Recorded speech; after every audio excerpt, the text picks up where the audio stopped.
الحمدللہ رب العالمین والصلاة والسلام علی سید الانبیاء والمرسلین۔ محترم سامعین و ناظرین، آج صدقہ فطر کے حوالے سے چند مسائل آپ کو گوش گزار کرنے ہیں۔ سب سے پہلے کہ صدقہ فطر کیوں دیا جاتا ہے۔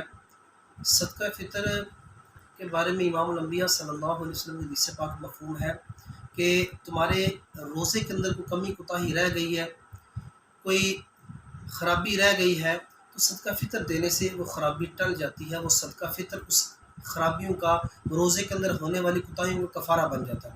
ایک اور حدیث پاک کا مفہوم ہے کہ امام الانبیاء صلی اللہ علیہ وسلم نے فرمایا کہ روزے زمین و آسمان کے درمیان لٹک جاتے ہیں، معلق ہو جاتے ہیں۔ جب بندہ صدقہ فطر ادا کرتا ہے تو اللہ رب العزت کی بارگاہ میں مقبول ہو جاتے ہیں۔ مفہوم حدیث اس طرح کا ہے۔ معزز سامعین ناظرین، اب یہ صدقہ فطر کس کے اوپر واجب ہے؟ کون لوگ ہیں جن کے اوپر یہ صدقہ فطر واجب ہے؟ تو صدقہ فطر انہی لوگوں کے اوپر واجب ہے جن کے اوپر زکوٰۃ واجب ہے۔ زکوٰۃ کن لوگوں کے اوپر واجب ہوتی ہے؟ جو صاحب استطاعت ہو۔ صاحب استطاعت کون لوگ ہوتے ہیں؟ اس کا کیا نصاب ہے، اس کا کیا کرائٹیریا ہے؟ وہ یہ ہے کہ جس شخص کے پاس 7.5 تولے سونا ہو، یا 52 تولے چاندی ہو، یا نقدی اتنے 52 تولے چاندی کے جتنے جو ہے نا وہ نقدی ہو، پیسے روپے پیسے ہوں، یا مال تجارت نہ ہو، اس کے اوپر جو ہے نا وہ زکوٰۃ واجب ہو جاتی ہے۔ اسی طرح اسی شخص کے اوپر جو ہے نا وہ صدقہ فطر بھی واجب ہوتا ہے۔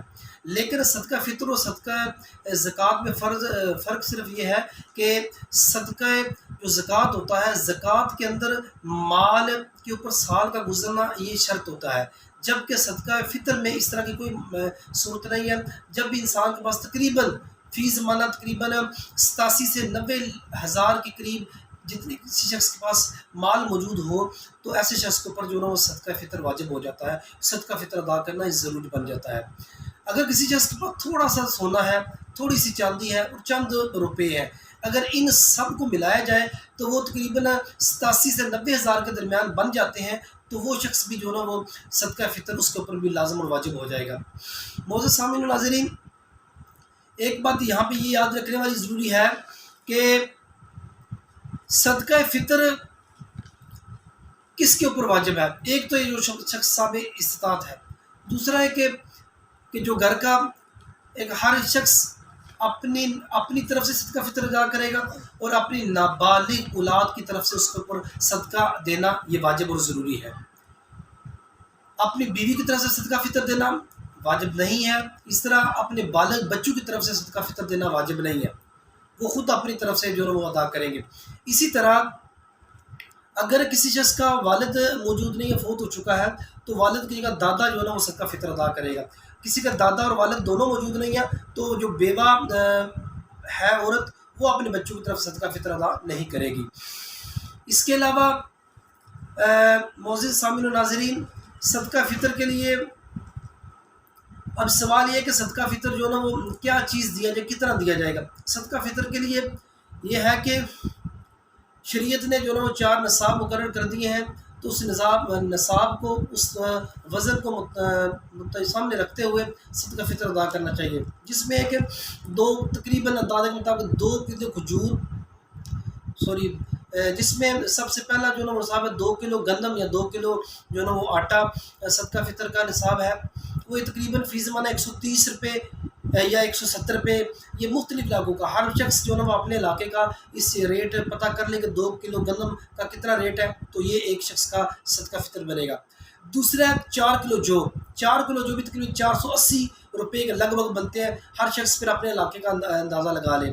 اسی طرح تیسرا جو نصاب ہے وہ یہ ہے کہ 4 کلو کھجور، تقریباً یہ بن جاتی ہے 1600 یا اس سے تھوڑی سی اوپر، ہر شخص اپنے علاقے کا حساب لگا لے 4 کلو کھجور کس طرح بنتی ہے۔ اسی طرح 4 کلو کشمش، جس کو ہم سوگی کہتے ہیں، 4 کلو کشمش وہ تقریباً 2200 یا 2800 کے لگ بھگ اتنی بنتی ہے، مختلف اس کے ریٹ ہیں، تو ہر بندہ اپنے علاقے کا حساب لگا لے۔ یہ 4 شریعت الگ الگ جو ہے نا ریٹ نصاب آپ کو دے دیے، 2 کلو گندم یا آٹا،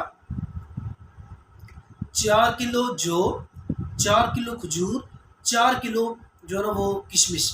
تو ہر شخص کو چاہیے کہ اپنی مالی استطاعت کے مطابق صدقہ فطر ادا کرے. ضروری نہیں کہ سب سے مطلب ہے کہ ہلکا یا سب سے کم پیسوں والا صدقہ فطر وہ 2 کلو آٹے کے حساب سے بنتا ہے، تو امیر لوگ بھی 130 روپے کا حساب لگائیں، اس طرح غریب لوگ بھی اسی طرح کا حساب لگائیں. تو ایسا نہیں ہونا چاہیے، بلکہ ہر شخص کو اپنی مالی حیثیت کے مطابق اللہ رب العزت کی بارگاہ میں بڑھ چڑھ کے صدقہ فطر ادا کرنا چاہیے. ماہ رمضان بھی موجود ہے، تو اس کے اندر جتنا دل کھول کے صدقہ فطر یا صدقہ خیرات کیا جائے گا اللہ رب العزت کی بارگاہ میں مقبول ہوگا، اس پر جب انسان کو زیادہ ملے گا. اب یہ سوال ہے کہ صدقہ فطر کے مستحقین کون ہیں، یہ مصارف صدقہ فطر کون سے ہیں؟ تو صدقہ فطر کے بھی مصارف وہی لوگ ہیں، وہی ہیں جو زکوٰۃ کے مصارف ہیں. تو قرآن پاک کے اندر جو مصارف زکوٰۃ بیان کیے گئے ہیں ان میں سے تقریباً فی زمانہ 5 ہی جو مصارف زکوٰۃ ہے وہ ان کو ہم دے سکتے ہیں، 5 ہی لاگو ہوتے ہیں. ان میں سے ایک فقیر ہے. صدقہ فطر ہم فقیر کو دے سکتے ہیں. فقیر کون ہوتا ہے؟ فقیر، شرعی فقیر وہ ہوتا ہے جس کے پاس حاجات اصلیہ، جو ضروریات زندگی کا سامان ہے، اس کے علاوہ کوئی تھوڑا بہت جو وہ مال موجود ہو جو نصاب تک نہ پہنچتا ہو. ایسے شخص کو جو فقیر کہتے ہیں اس کو صدقہ فطر دیا جا سکتا ہے. دوسرا مسکین. مسکین وہ شخص ہوتا ہے جس کے پاس ایک وقت کا کھانا ہو، دوسرے وقت کا کھانا موجود نہ ہو، تو ایسے شخص کو بھی صدقہ. اس طرح مقروض شخص ہے کہ اس کے ذمہ اتنا زیادہ قرض ہے، اگر وہ قرض اتارا جائے تو وہ نصاب تک نہ پہنچتا ہو، ایسا شخص بھی مطلب کہ فطرانے کا حقدار ہے. اس کے علاوہ جو ہے نا وہ فی سبیل اللہ رب العزت کی بارے میں راستے میں جو لوگ جہاد کے لیے نکلے ہوئے ہیں ان کو صدقہ فطر دیا جا سکتا ہے. اور محتاج شخص کو حج کے لیے بھیجنا ہو اس کو صدقہ فطر آپ دے سکتے ہیں. اس کے علاوہ جو ہے نا وہ دین کا طالب علم جو ہے نا وہ دین کا علم حاصل کرنے والا طالب علم ہے، اس کو بھی صدقہ فطر جو ہے نا وہ دیا جا سکتا ہے.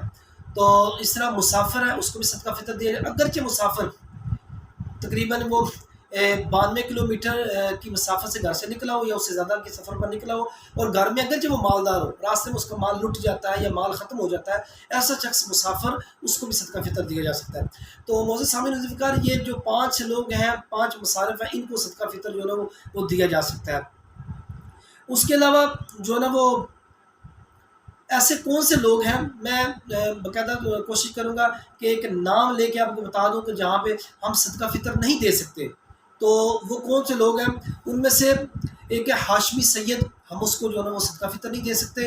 کافر کو صدقہ فطر نہیں دیا جا سکتا، شوہر کو نہیں دیا جا سکتا، بیوی کو نہیں دیا جا سکتا، غنی کی نابالغ اولاد کو صدقہ فطر نہیں دیا جا سکتا، بیٹے کو نہیں دے سکتے، بیٹی کو نہیں دے سکتے، پوتے کو نہیں دے سکتے، پوتی کو بھی نہیں دے سکتے، نواسا نواسی کو نہیں دے سکتے، باپ کو نہیں دے سکتے، ماں کو نہیں دے سکتے، دادا دادی کو نہیں دے سکتے، نانا نانی کو نہیں دے سکتے. تو اب میں ان لوگوں کی لسٹ آپ کے سامنے رکھتا ہوں جن کو ہم صدقہ فطر دے سکتے ہیں. ان میں سے یہ ہے بھائی کو، اگر بھائی مطلب ضرورت مند ہے تو بھائی کو صدقہ فطر دیا جا سکتا ہے، بہن کو دیا جا سکتا ہے، پھوپھا کو پھوپھی کو دیا جا سکتا ہے، چچا چچی کو دیا جا سکتا ہے، خالو خالہ کو دیا جا سکتا ہے، بانجا بانجی کو دیا جا سکتا ہے، بھتیجا بھتیجی کو دیا جا سکتا ہے، جیٹھ جیٹھانی کو دے سکتے ہیں، ماموں ممانی کو دے سکتے ہیں، ساس سسر کو دے سکتے ہیں، نند باوج کو دے سکتے ہیں، بہو داماد کو دے سکتے ہیں، ستیلا باپ ہے اس کو دیا جا سکتا ہے، ستیلی ماں کو دے سکتے ہیں، دیور دیورانی کو دے سکتے ہیں، بابی کو دے سکتے ہیں، غنی عورت کی نابالغ اولاد کو دے سکتے ہیں، اور غنی کی بالغ اولاد کو دے سکتے ہیں. تو معزز سامعین ناظرین، آپ کے سامنے میں نے وہ شیڈول رکھ دیا، تو اس کو دیکھ کے آپ اپنے جو ہے نا وہ مصارف متعین کر سکتے ہیں. لیکن سب سے بہتر صدقہ فطر والی جو جگہ ہے وہ یہ ہے کہ اپنے رشتہ داروں کے اندر تلاش کیا جائے، کہ سب سے قریبی رشتہ داروں کے اندر دیکھا جائے کہ کون جو ہے نا وہ مستحق صدقہ ہے، کون مستحق فطرانہ ہے، اس کو سب سے پہلے دیا جائے. امام الانبیاء صلی اللہ علیہ وسلم نے بھی صدقہ فطر جو ہے نا وہ اپنے قریبی رشتہ دار کو دینے کی جو ہے نا وہ تائید فرمائی، صدقہ اس کو دیں. اس سے 2 طرح کے جو ہے نا وہ اجر و ثواب حاصل ہوتے ہیں. ایک تو صلہ رحمی کا ثواب ملتا ہے، دوسرا جو مطلب صدقہ خیرات کرنے کا ثواب مل جاتا ہے. تو لہذا سب سے پہلے کوشش یہ کرنی ہے کہ ہمارے قریبی رشتہ دار جن کا میں نے نام لیا، تو ان میں دیکھیں جو قریبی رشتہ داروں کے اندر جو مستحقین ہیں، ضرورت مند ہیں رشتہ داروں، اس کے علاوہ پھر جب قریبی رشتہ دار ہو جائیں اس کے بعد پھر باہر کسی ضرورت مند کی طرف جو ہے نا وہ صدقہ فطر دیا جائے. اور یہ تقریباً خاص قسم کے جو مسائل تھے وہ صدقہ فطر کے جو پوچھے جاتے تھے۔ اللہ رب العزت کی بارگاہ میں دعا ہے کہ اللہ تعالیٰ جو کچھ بیان کیا ہے اس کو جو ہے وہ توجہ سے سمجھ کے عمل کی توفیق عطا فرمائے۔ وما توفیق الا باللہ۔